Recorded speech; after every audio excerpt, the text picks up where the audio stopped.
This is a big screen on a not very big phone, and this is an even bigger screen on a not much bigger phone. It's Galaxy S8. So the Samsung Galaxy S8 comes in two sizes, 5.8 inches and the S8 Plus, which is a 6.2 inch screen. What's new here is that they're super tall because they got rid of the bezels on the top and the bottom of the phone. And now the sides are still curved like they are on like the Galaxy S7 Edge.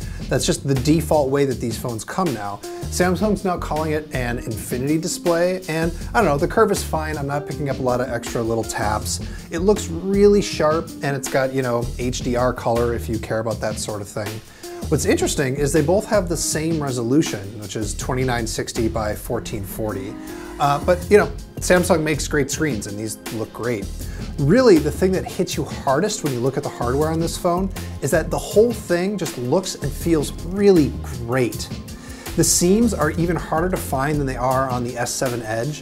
The glass just sort of melts into the sides and they don't have a camera bump on the back.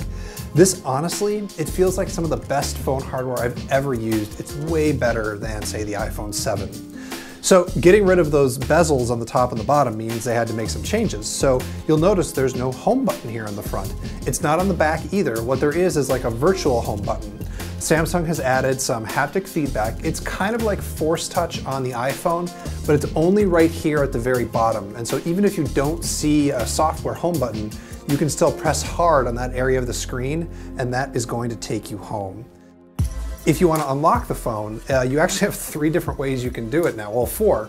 You can do your password or your pattern as usual, but there's a fingerprint sensor on the back.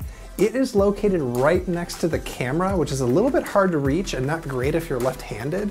And it also means you're probably going to end up putting your finger on the camera sometimes, which could cause some smudges, so make sure you wipe it off before you take a picture. There's also iris scanning, which we saw on the Note 7 RIP, which is very secure. And then there's now face scanning.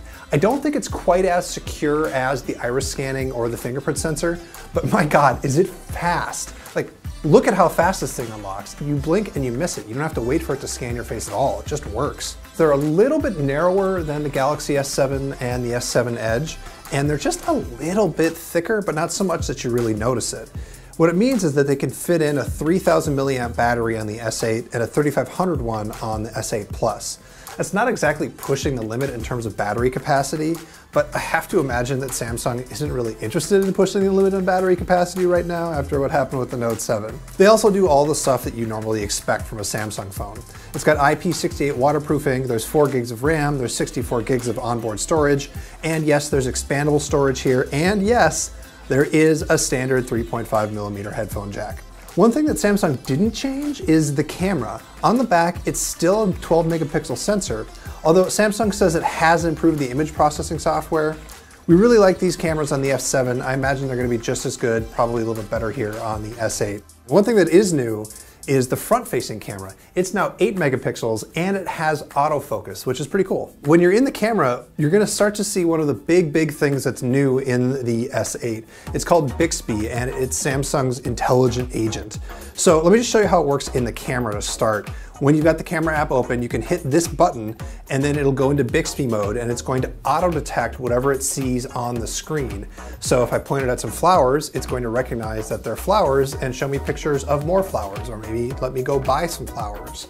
Or here I am pointing it at a watch, and although it wasn't able to figure out exactly what model of watch it was, it actually figured out it was a watch and showed me a bunch of pictures of other watches, or let me go to Amazon to buy a watch that looks like it, which is really impressive. But beyond AR stuff in the camera, what Bixby's really for is to sort of make it easier to use Samsung's own software.